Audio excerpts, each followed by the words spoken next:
Hello, everybody. Welcome to another live stream. I've done a couple the past few days, and I just want to get into the rhythm of trying to do this every day if I can. So for this live stream, I'm going to wait for some people to show up. I average around 20, close to 20 people so far, which isn't too bad considering I've never done live streams before this week. So we're going to wait to get a decent crowd to show up, and then I'll go into just looking through edhrec.com just to see just to really jog my memory because it's been 5 months and I really just want to go through edhrec.com just to see a lot of the stuff that I missed, but mostly go over some of my favorite cards. So we got someone in here too lazy to make username, too lazy to make a username. Hey Void Mage. Yeah, that's what I used to call myself, Void Mage Gamer. It's fine if people call me that, or Void, or Commander Void, whatever you want to call me. As long as it's polite, I'm okay with that. But yeah, first, I do want to go over some spoilers because we're in spoiler season for Core Set 2021, and I think it's appropriate. But before I go into that, uh, I want to remind people that if they use the link in the description to go on TCG Player for their purchases, that's a way that you can help the channel out. I did confuse it before with my Flipside Gaming promo, where you needed like a code to enter in to get a discount. There's no discount for this, but every purchase you make goes to helping the channel. So it's a link in the description below. Hey, I'm making my Muldrotha Garuda reanimate deck. I know about Muldrotha. Muldrotha, from what I do remember, is very deadly combo potential commander. Good old smiley face emoji. So let me just look through these spoilers here. I go over rares for people that are new to the channel. Whenever I've done spoilers in the past, I don't go over every single card because then we'll just be here forever talking about really pointless stuff that they've done a million times. So this card here is Conspicuous Snoop. It's a 2-mana red goblin. You play with the top card of your library revealed, and you may cast goblin spells from the top of your library. And as long as the top card of your library is a goblin card, Conspicuous Snoop has all activated abilities of that card. So this right here is very solid. I don't think it's just good in Commander. If you want to make, I guess maybe I don't like saying modern because I'm not really educated on modern. But 60 card, whatever you want to do with goblins. I don't think that's bad at all. I mean, there's a lot of good activated abilities. There's Krenko. That's a pretty good activated ability if you can get that on this one. But there's some other pretty cool cards. There's at least one. But we have this card, Transmogrify. 4 mana. I don't know if this is a reprint or whatever, but it looks like something I haven't seen before. 4 mana sorcery and red, exile target creature. That creature's controller reveals cards from the top of their library until they reveal a creature card. That player puts that card onto the battlefield, then shuffles the rest into their library. So this is very similar to Polymorph. That's why they have it right there. I guess so. It depends on how you build your deck, but it's very hit or miss in Commander when you have so many creatures, so I wouldn't recommend it. Now, there is one really cool card here that we got today, and it's Fiery Emancipation. This is a 6 mana red enchantment, 3 devotion to red there. So maybe not the most flexible, but if you're going to build it in like a Torbran, if you're going to throw it into that kind of deck, you're definitely going to get a payoff. If a source you control would deal damage to a permanent or player, it deals triple that damage to that permanent or player instead. So now we kind of have maybe a reason why Furnace of Wrath was going up. I don't know why, because this was a spoiler for today. And we saw that, Furnace of Wrath going up yesterday, the day before. But yeah, in combination, you're dealing a whole bunch of damage to your opponents. But triple, that's something that we haven't really seen before.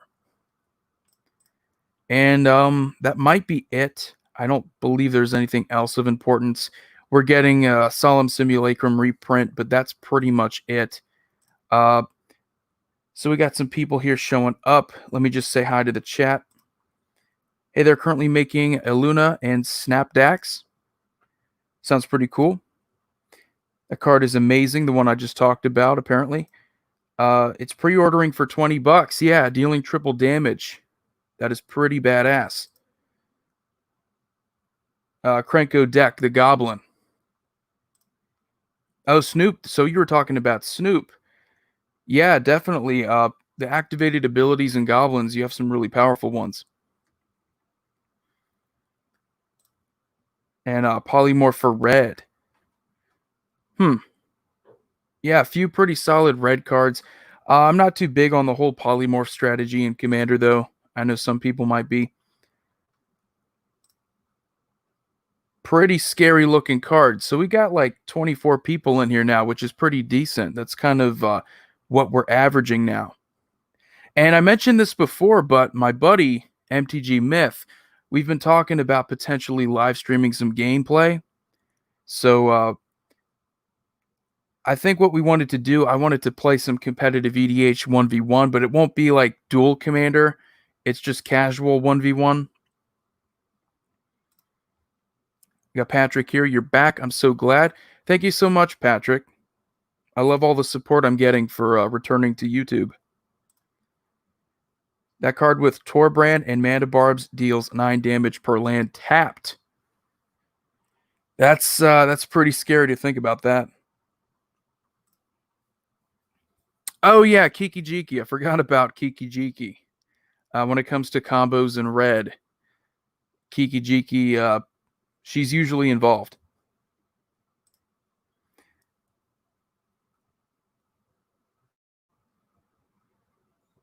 Oh, you have a Cam. Many of us do HD Camp 4-way live Commander games. Let's make it happen. Yeah, absolutely. The thing about it, what I could do if people wanted to join in on a game, I can just arrange it like right there on the spot because that's how easy StreamYard is. If you have, I don't know if you need a specific social media account, but the cool thing is you can just send a link out to anyone and they can join in. It's pretty effortless. You don't really need any real commitment to StreamYard because I think they send you a different code every single time to log in. So every time I start one of these live streams, they make me enter in a new code through my email. So it's not like a set password that you have to remember. So that's pretty convenient. But yeah, Cranked EDH. I don't know when, but as soon as MTG Myth lets me know when he wants to do that, I'll have to text him just to figure out the timing of everything. But Cranked EDH, if you would like to play a game with us, we can definitely make it work. It's a little weird though. What would have to happen because StreamYard is a 6-screen max, there would only really be 3 people allowed. So you would have the 3 screens for us to talk, and then there would be the 3 screens for us to actually show our playmats because you need you need a computer in order to see other people's playmats. So that's why we need 2 windows per person. And unfortunately, with StreamYards, you're not able to do that. I think with Zoom, it's possible, but StreamYard is incredibly easy to get into. And I don't think it would be a big deal keeping it to 3. We got here David Hill. You're awesome. Glad you're back. Polymorph is lame. I'm all about Karavek, Torbrand, Obosh, and the damage tripler life. So gross. Repercussion and Blasphemous Act. Yeah, Repercussion and Blasphemous Act is one of my favorite combos in red because it comes out of nowhere. Repercussion is one of the cards that I think not a lot of people have seen, but everybody knows what Blasphemous Act does, and they're not always the quickest to do that quick math. They don't really connect the two. Like 13 damage to each creature, and if they have, just a few creatures, they're probably dead. Yeah, that's what my buddy and I've been using. He and his cousins have been using Zoom with me, and it works fine. But again, like this isn't ideal. It's because of the lockdowns. I have paid account. You can hit me up on Twitter. Uh, is that for StreamYard or for Zoom? I have to create a Twitter because that's something that I did for the last couple years. I just ignored social media, and that really worked because people enjoyed my content. It's hard to really stay out of drama once you're on Twitter, so that was the reason why I left it. Would you ever make a Corval deck? I'm glad you're back, man. Well, thank you, Josh. Uh, my friend actually has a Corval deck, MTG Myth. So if we get like a game going on sometime in the near future, yeah, you'll probably see a Corval deck. So that was a Zoom account. I'll have to see the possibility of live streaming with Zoom. But if not, it really wouldn't be that hard for StreamYard. It would be kind of the same thing. You would just, I would send you a link for both, like your phone or your computer, and that would be pretty much it. So I want to get into the spoilers here to see. I think I got all of them though. Yep. So I want to go and do edhrec.com. Thank you, Lloyd. I am happy to be back. So let me share my screen. I want to go over because this is like, walking down memory lane. See if you can see that. Yep.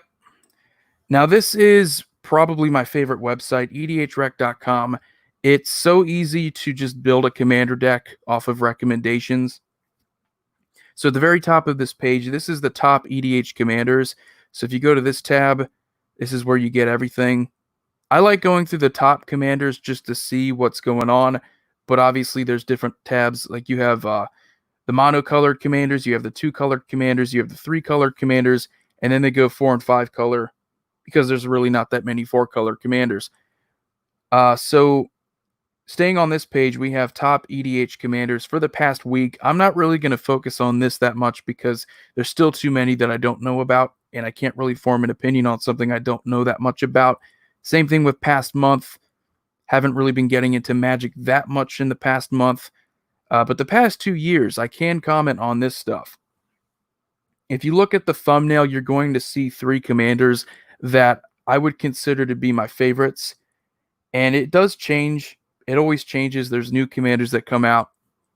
But for the most part, I think fundamentally Prosh Skyraider of Care is still my favorite commander option. It's just the variety of the decks that you can play. Let me look at the chat again because it's easy to forget about the chat and just go on and on about what I'm talking about. I stopped Corvold because it was really toxic for my play group for a bit. That's the thing about really powerful sack commanders is that it's so easy to dominate your opponents, especially if you can double it up with Grave Pact effects and just keep playing stuff like Fleshbag Marauder. I actually played a really fun deck. I think it was, what is it, Karavek? It's that Golgari insect that gets counters on all of your creatures whenever anybody sacrifices anything. That deck is ridiculous with Gerard Golgari Lichlord.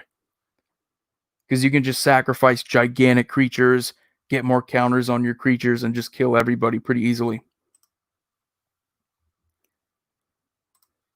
Corvault I've been using for comparable opponents only while discussing power levels is important. Yeah, Corvold pops off pretty fast. I really like Jareth, Leon, and Titan, but I don't know if it can be a good commander. That's the mono white big cat dude, if I remember correctly.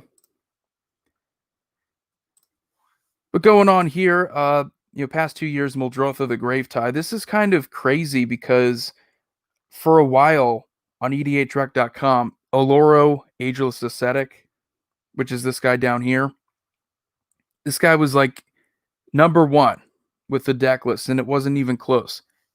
The deck list, I think, didn't even go to 1,000 at that time. So it shows you how popular this format has gotten. And and for reference, I think this was like 4 or 5 years ago when I was looking at edhrec.com. I've been using this website now for 6 or 7 years. It is really good. It's a really good website.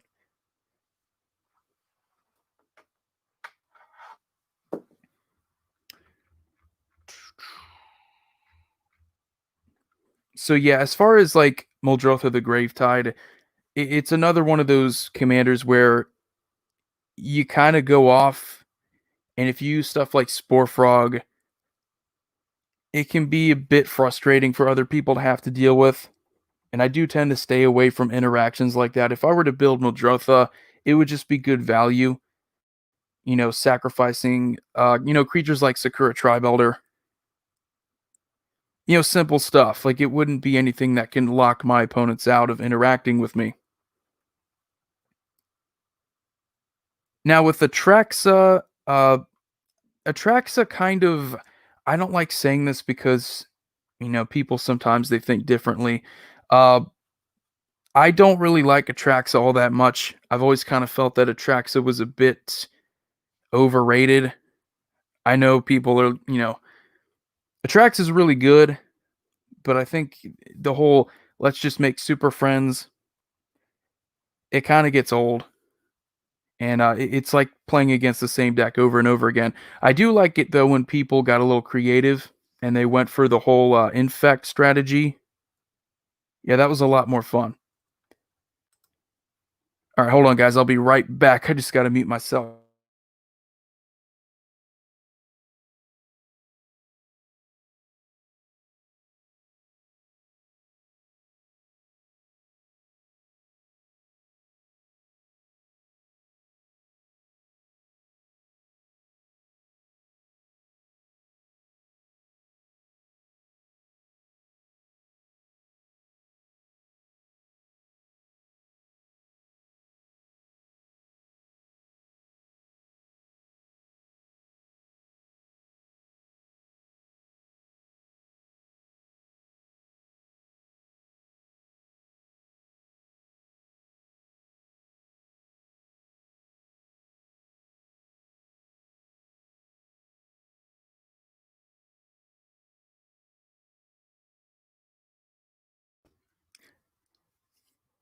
Alrighty, sorry about that.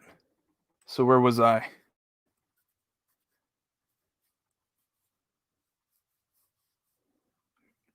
Yeah, we're talking about Atraxa.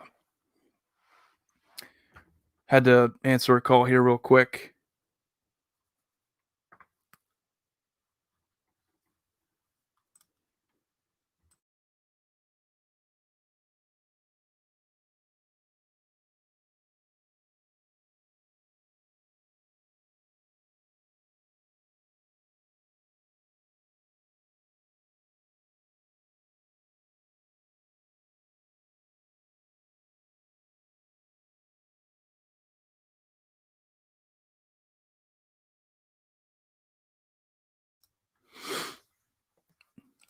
Now this commander here, Edgar Markov.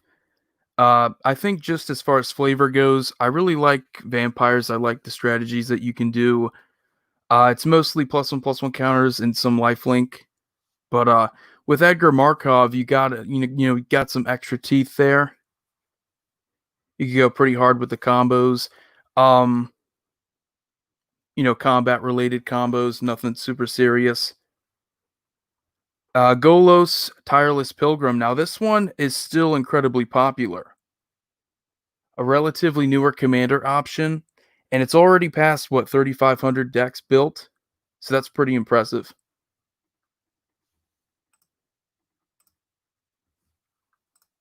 If we just want to take a look here, I am actually curious to see what people build.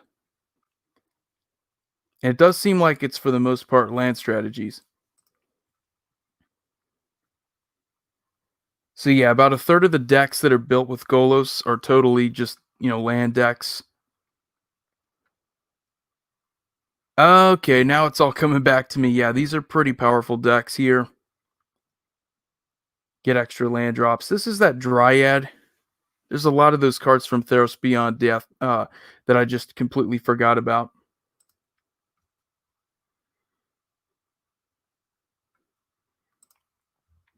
WotC just removed art in Gatherer for racist art? Man, I have no clue about that. I wouldn't be surprised. I mean, WotC. Oh, God. I don't even want to talk about it. let's just say they tend to do things just to do them. There's no real rhyme or reason.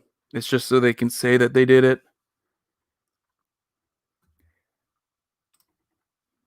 But yeah, let's go back to what was the next one?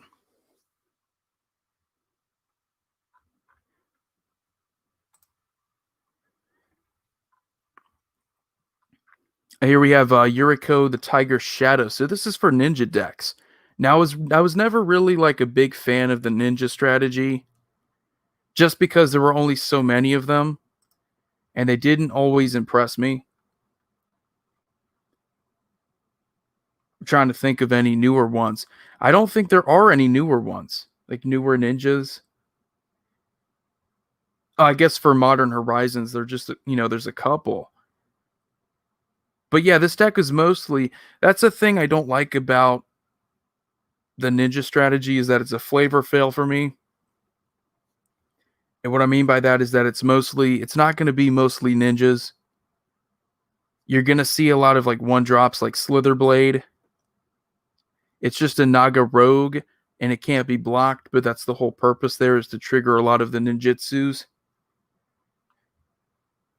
So it's really good, but it's something I tend to stay away from because, if you want to go for Ninja Tribal, why do you need other creatures there? Just go for full ninjas. And that's something I never really liked about them is that they're so reliant on other creatures being unblockable.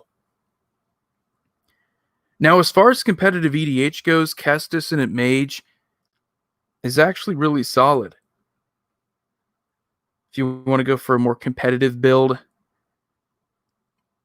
a lot of spells you can get back. As you can see here, just looking at the high synergy cards, you're seeing some more competitive EDH stuff here, like you get the mana ramp with Dark Ritual, Cabal Ritual.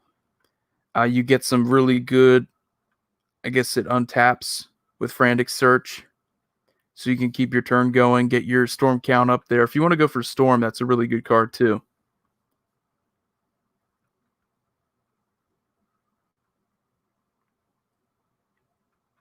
But yeah, definitely a powerful commander option in Grixis colors. And then we have Lord Windgrace, again, another land strategy. I was never really too big on the land strategies. I know a lot of people like them. They're pretty good. But the problem with them is that you end up playing a lot of the same cards.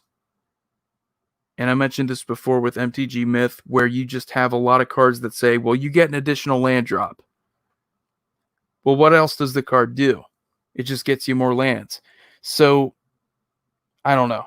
It's kind of the same thing with artifact decks. You see a lot of the same exact cards. At least with aristocrats, you get a variety. You're not always going to see the same creatures that die. Let's see what the chat's saying. Oh, I got a $2 super chat here from Cranked EDH. Thank you so much for that. Land matter decks are so fun. To each their own. I mean, I've enjoyed some land strategies. I like Landfall. I would say Landfall is probably my favorite, but it's just we have so many strategies like with the Get Rog monster where it turns into land destruction. And I don't know, that might just be my own personal experience because I go up against I think again it's MTG Myth. A lot of destruction, a lot of painful decks because of that guy. Let's make sure I didn't miss anything else here. Card's too small on the screen, so I can't understand what you mean. Maybe I can blow it up. Is that a little bit better? I know it's hard to see sometimes. I love tribal decks, but we'll never go full tribal. You need support creatures to round out builds. I can understand that. I think what I always thought though is that for support you get it through your other like your non-creature cards. I don't know. That's just me. Lord Windgrace, Land Destruction, Planeswalkers work perfectly. Almost none of the board wipes include Planeswalkers. That's a really good point. Planeswalker decks have been really good because most board wipes are just focusing on creatures, artifacts, enchantments. Keep in mind, planeswalkers are still a relatively new card type that most removal haven't really they haven't really been designed to deal with. Thantis the Warweaver. Now that's the card, that's the spider where each opponent has to attack, or each player has to attack. I actually really like Thantis. I went up against a really good Thantis deck, and let's just say I don't know if it was Thantis or Corvold, but it was a very powerful card in the game I do remember playing against. You can have various different land builds with different end games. Yeah. I guess it's sort of again, different strokes for different folks. My approach to deck building has always been to just have as much fun as possible and then worry about trying to dominate later on. If my deck can dominate, then, that's the cherry on top. I made a lands matter deck, but control. I can share my deck list if you want. You know what I can do? I can actually make you a mod. I can make a couple people here mods so that you can share links to your deck list if you want to. So let me see if I can. It'll just take a minute for me to figure out how to do that.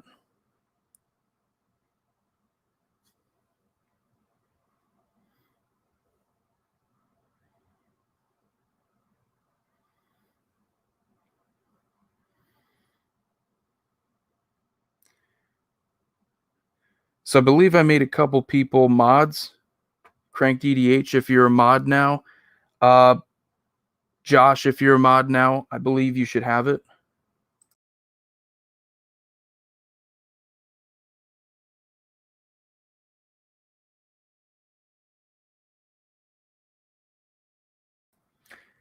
And that's the only problem with StreamYards is that sometimes you can kick yourself out.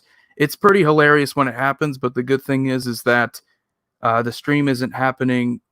It's not on my computer, so I can just pop right back in. I had to refresh my page, so it automatically kicks you out when you do that. What is the most fun deck in EDH in my opinion? I've made tons of videos about fun commanders, and I think for a while, what I would say is the most fun right now for me, because I can't always be consistent. That's the thing about Magic. New stuff happens all the time. So what I thought was what I thought was fun a couple years ago with Yidris may not be as fun for me now. I will say that the most fun that I'm having now is with the commander Corona False God, 5-color commander.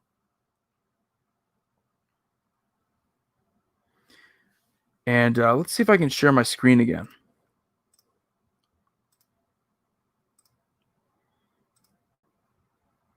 So I'm just going to look it up right now. So for those of you that don't know, Corona False God is a 6-mana, 5-color creature. I believe an avatar, legendary avatar, with haste, and at the beginning of each player's upkeep, that player untaps Corona False God and gains control of it. Whenever Corona attacks creatures of the type of your choice, get +3/+3 until end of turn. So people try to go the tribal route. I personally don't care. If you want to go for God tribal, if you want to go for any kind of tribal, then go for it. I personally like the political aspect of Commander. So a commander like this is right up my alley. It's not like other political commanders that come across as being too powerful. Like who's the king guy, the mono white, but he has an activated ability that makes him 5 mana. I pretty much just I ditched that guy in favor of Corona because at least with Corona, the problem with that other guy was that he has activated abilities that you can combo with pretty easily. With Corona, you're just playing more of a chaotic political deck. And it's hard for me to put in words sometimes, but it's more enjoyable for me.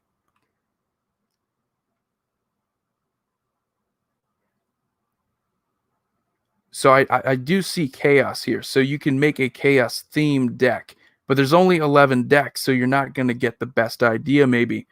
Um, you do see a lot of the blue red chaotic stuff. I do love Cruel Entertainment. It's where you can choose a target player and then choose another target player. The first one controls the second one during the second player's next turn, and then the second player controls the first player during the first player's next turn. Something like this is hilarious, and to me, it's a little bit more fair than Mindslaver because it's harder to bring back a sorcery to your hand than it is to bring back an artifact to the battlefield. And if you do choose to gain control of someone's turn, they can just do it back to you. So there's really an incentive to not do it to yourself. I do love Boom Pile, though. That's a really good card. It's like Nevin Earl's Disc, but it's a bit more random. You have to flip a coin. If you win the flip, you destroy all non-land permanents.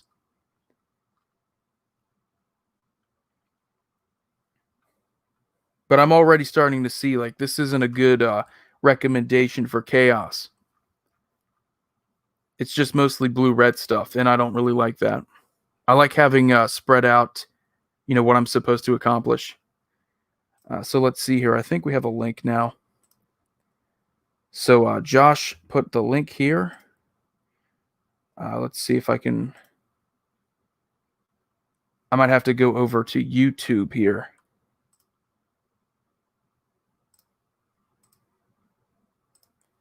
Should take me just a second.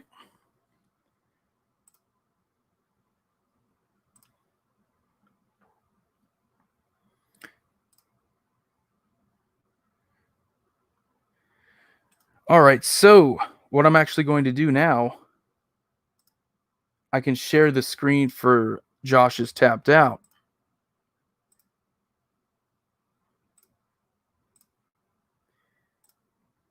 So we can see this right here. Let me full screen it. So this is Josh's deck. Nature Finds a Way with Lord Windgrace. 36 lands and a land deck.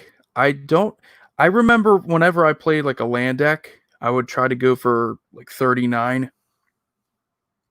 But again, it depends on, how quickly you can ramp.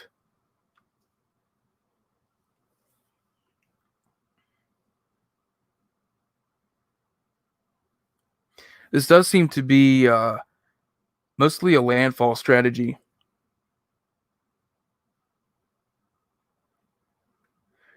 There is an Emrakul here, Emrakul the Promised End. Sometimes you just got to play some good stuff in these decks. Omnath, probably one of the biggest auto includes for this deck. I remember immediately people started buying out Omnaths back in 2018. Rampaging Baloths, Seedborn Muse. Well, if you got a lot of lands. Sylvan Safekeeper, this is another one too. Very painful to have to deal with a deck when you can constantly just keep giving your creatures Shroud. And of course, Gitrog Monster. Gitrog Monster and Omnath, those were two that I do remember people going after and looking for when Lord Windgrace was announced. I apologize if my cursor's all over the place. It's kind of hard to focus on certain things. This card's really underrated, Whip-Tongue Hydra. When it enters the battlefield, you destroy all creatures with flying and put a +1/+1 counter on Whip-Tongue Hydra for each creature destroyed this way. And it does have reach. So you'd really be messing up your opponents if they have mostly flying creatures. It's really good for decks if you just want to focus on +1/+1 counters too. Crucible of Worlds. It's a must-have in this kind of deck when you're constantly sacrificing lands.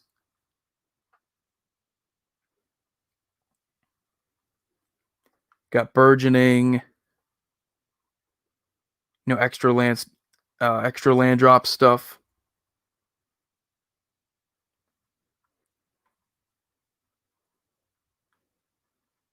I like stuff like this, Guttural Response. I like it when you have certain cards in here. Oh, this is the sideboard. Never mind. What the hell am I thinking? I don't actually build sideboards for my deck. I just sort of leave them as is. I'm kind of weird like that. But I don't know. For Commander is always one of those formats and I'm like, do we really need a sideboard? Like what's the frequency of me running into this card? But the removal seems pretty solid here. Heroic Intervention, this just got a reprint. So yeah, I don't know if I could give good recommendations because I'm not really big on the land strategy. Uh, but thanks for sharing this, Josh. Maybe there's some people in the chat that would have a better idea of that. See, here we got. I didn't look at the sorceries yet.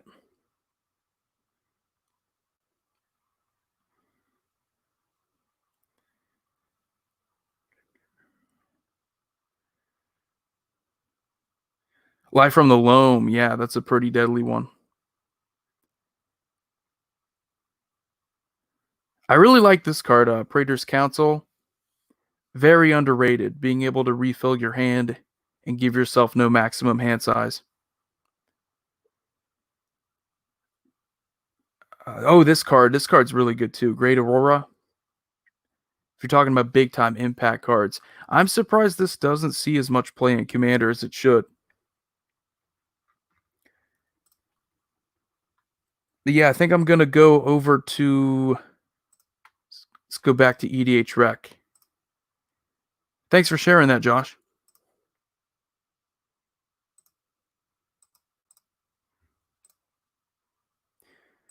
All right, so like this is probably one of my favorite 5-color commanders if you're just talking about being able to have as much fun as possible. Man, it's so random too. I've had so many fun games because there's different interactions with Corona. Like you do have people that are playing tribal, and by helping them out, they can really just beat up on your other opponents. But going on to probably my favorite commanders, it has to really do with Orzhov. I have this comfort zone with Orzhov that I don't really have anywhere else. Let me just drink some water here real quick.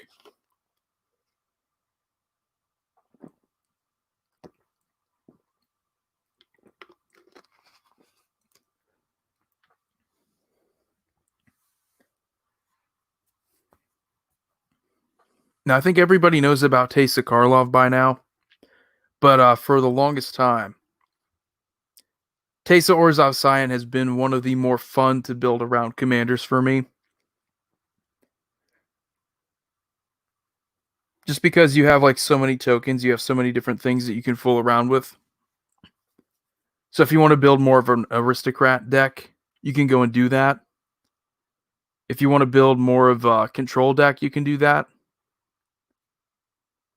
So if you don't know what she does, I'll just read her off real quick. Sacrifice 3 white creatures, remove target creature from the game. And whenever another black creature you control is put into a graveyard from play, put a 1/1 white spirit creature token with flying into play.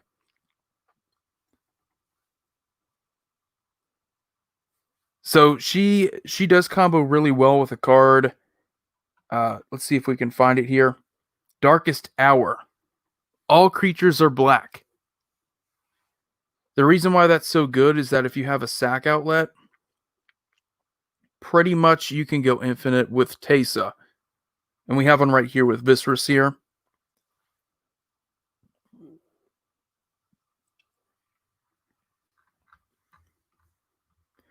And the reason why that goes infinite is that every time a black creature dies, you get a white creature token. But all creatures are black.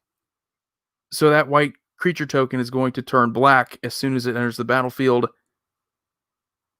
Pretty much it won't be white anymore, and you can just keep sacrificing the black token, and that white token you get to replace it is always going to be black.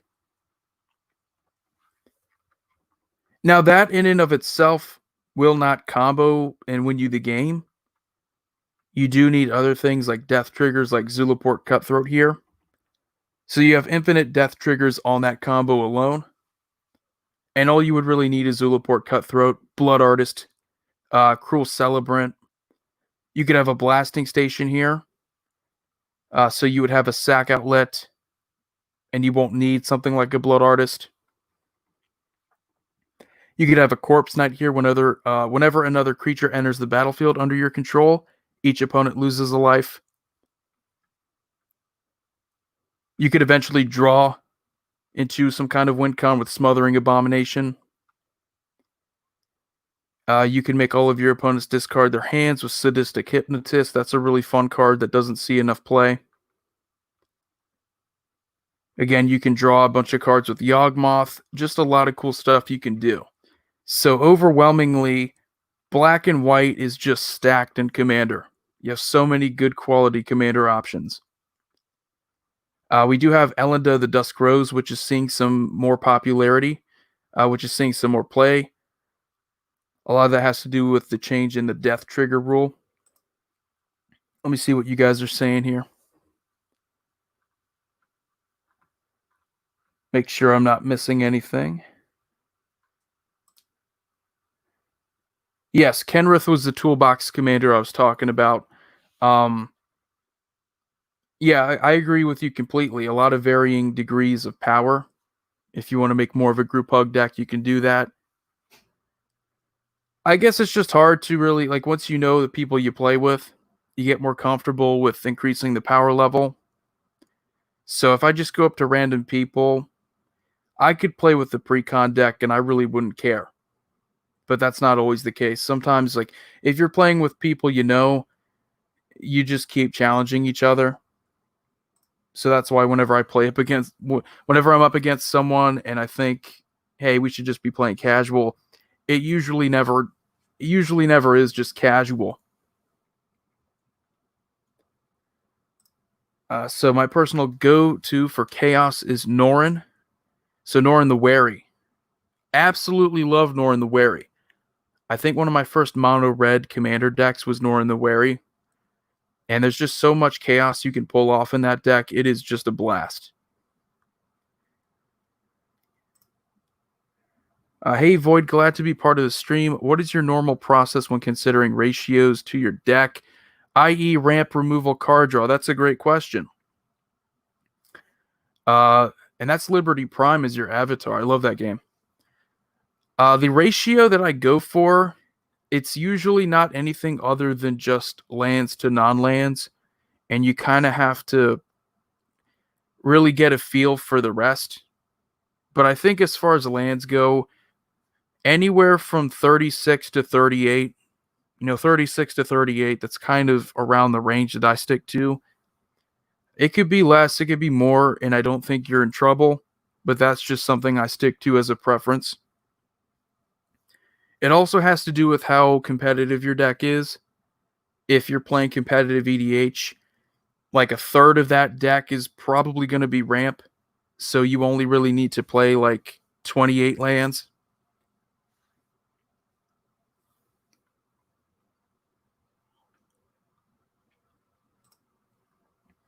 Casual doesn't mean underpowered, it's more about speed.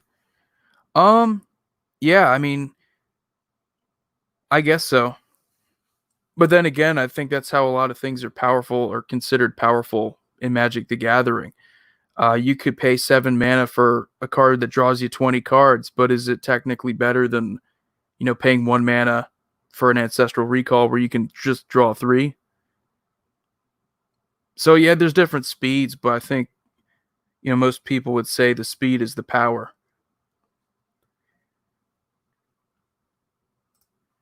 I'd love for you to take a look at a recent deck I've built as well.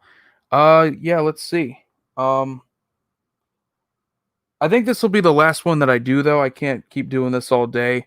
I'll make you a mod there, mid-tier. I don't know how to pronounce that. I believe it's mid-tier.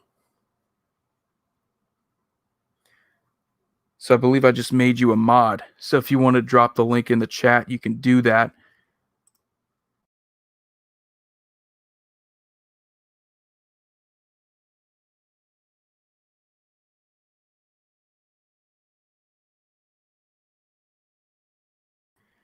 And I did it again. Yeah, it's a problem. I'm just gonna have to get used to it. But I refresh the page and it kicks me out every time. But let me go look over here just to see. Did I make? I believe I made you one. Yeah, I made you a moderator. So if mid tier posts his the link, okay, cool. So what I'm gonna do? Oh, this is a zombie deck. All right, let me share the screen. 2 is tapped out.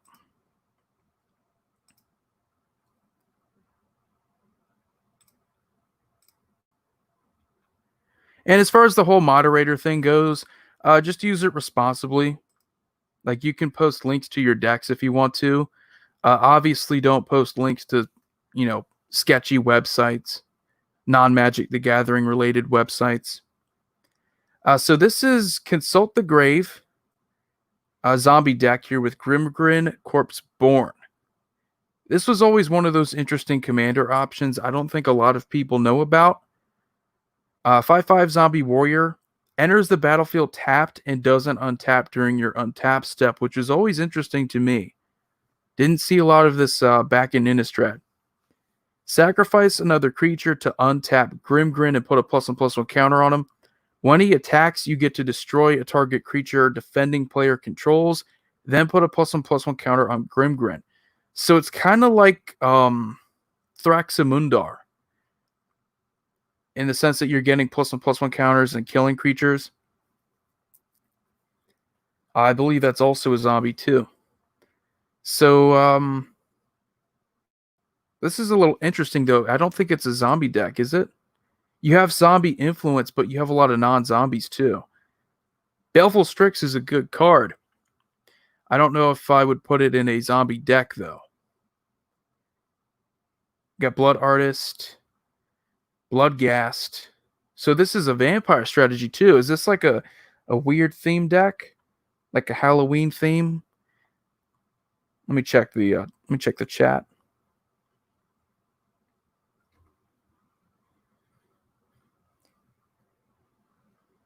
Yeah, just looking through this deck mid tier. If I can find it again. Yeah, looking through this deck, you have zombies here, but you have a lot of other stuff that I don't know.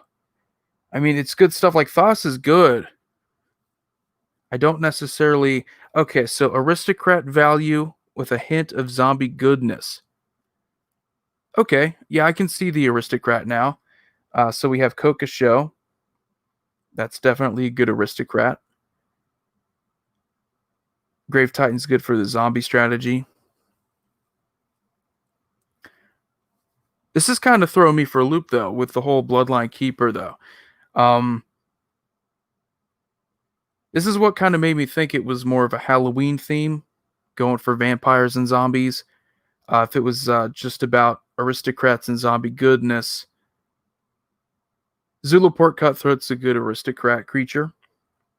And I'm not going to argue against Yawgmoth being a good sack outlet. Scarab God, good for zombies. It seems to be more of like a utility deck, not so much about the flavor, which there's nothing really wrong with that. It's just kind of hard for someone like me to see where you're going because you get a little bit of everything. Let's see what else is going on here. I only looked at the creatures. That's usually a good way to figure out what someone's deck is going to be. Looks like you got plenty of ramp here, though. Good sack outlets.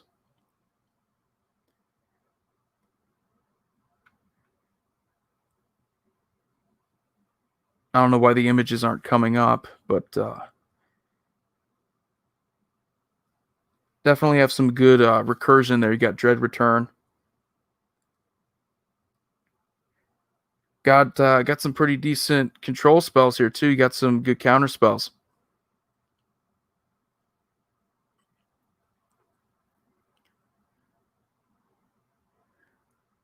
It's one of those weird things that because I know like a lot of people whenever they play blue, They seem to automatically just want to go for counter spells. That's not always the case for me. Like whenever I play, if I were to play something like this, I would just go hard into zombies. I would go hard into aristocrats, and the only spells I would play that, like my instants and sorceries, it would be removal. It would be like board wipes. It would be something like Living Death. You know, the 5 mana black sorcery where you pretty much exchange every creature on the field with the one in the graveyard. Definitely a powerful spell to play. So as far as my recommendation would go, it would probably be. I mean, you have a lot of good reanimation stuff from the graveyard. But as far as the theme with zombies and aristocrats, it does seem to be a little bit all over the place. And I think with the whole vampire thing, it's good to have something like Bloodghast. I'm not going to knock that. If you need to sacrifice a creature to untap your Grim Grin, that's a good card to have. Um, but Gravecrawler, to me, that's like the on flavor option if you're looking for just a good sack fodder creature. But again, thanks for sharing the deck list. See if anybody in the chat has something to say. A lot of utility to promote Grimgrin as a value engine. Yeah, I can understand having Bloodghast there. Whenever I play blue, I stay away from counters. Yeah, that's not always the case. I know it might sound funny, but whenever I play more of like a theme deck, like zombies, just because zombies have blue, I don't always go for counter spells or even Cyclonic Rift. Even though most of the time that's like one card that you can't really pass up on. I tend to just go for removal. But yeah, thanks for sharing. Again, if I make you a mod, just don't share anything lewd, I guess. But yeah, where was I?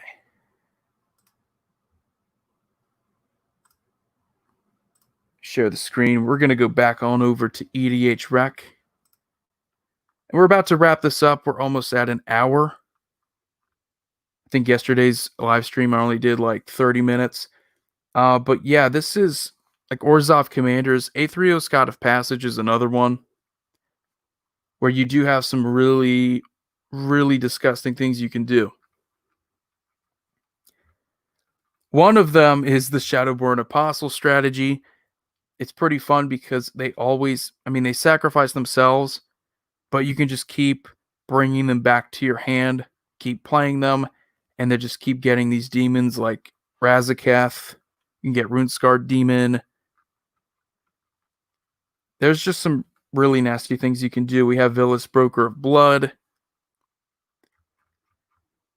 But as I mentioned earlier, probably my favorite, and I know some people have kind of substituted Corvold, but Prosh Skyraider of Care. Commander 2013 is probably my favorite Commander year, my favorite Commander set. I think fundamentally that's when we figured out what Commander was supposed to be. You had a lot of really solid abilities. It kind of took everything from the first Commander set and then just took it up another level. We had some really quality commanders like Nekasar. We had Aloro. I mean, we had so many good things. But my favorite thing about Prosh is that you can go in so many different directions. You can kill your opponent in so many different ways. We see it right here. We can go combat with Beastmaster Ascension. We can go aristocrats with Blood Artist. Or we can just burn them with Perforos or Impact Tremors. We can sack and kill our opponents with Goblin Bombardment. We have more combat with Ogre Battle Driver. We just have so many disgusting things that we can do. And yeah, this is in addition to being able to play Corvold if you want to. Got more aristocrat stuff here with Mayhem Devil. Pitiless Plunderer for some good combos. And you can even go to competitive EDH if you want to and play some pretty disgusting things. Uh, Food Chain being one of them. Food Chain Prosh is really competitive. Maybe not the highest tier of competitive EDH, but definitely a pretty good deck to play. So I think I'm going to wrap this up here. Let me just look at the chat. Let me talk to you guys here. Yeah, my Scrub God zombie build ran very minimal counters, removal, and bounce spells. When you go too hard on permission spells, you take up too many slots in progressing your board state. That's exactly what I'm talking about. Thank you so much. Pretty much said it for me. Yeah, you invest so much time into stopping your opponents, which is fine if that's all your deck is designed to do, but you want to focus the overwhelming majority of your deck on progressing your own board state. And you can get carried away with counter spells because it's not like you're just going to play one. You're going to play at least 3 or 4 or 5. What is your opinion on stacks? I personally don't prefer it unless you're going up against other competitive decks. Then it's fair game. But yeah, stacks has an appropriate it has a deserved reputation. But yeah, anyway, thank you guys for showing up. We're almost at an hour. Um yeah, the first thing I hear is you say you're going to wrap it up. That's the way it goes. I think every single live stream I've done now, I get people that show up late and they're like, "Oh man, I missed it." It's like when you turn on the radio and you're like, "Oh, this is my favorite song this year."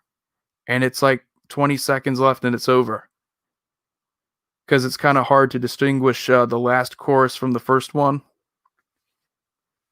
But anyway, guys, you take it easy here. Void here signing off. You all have a wonderful day.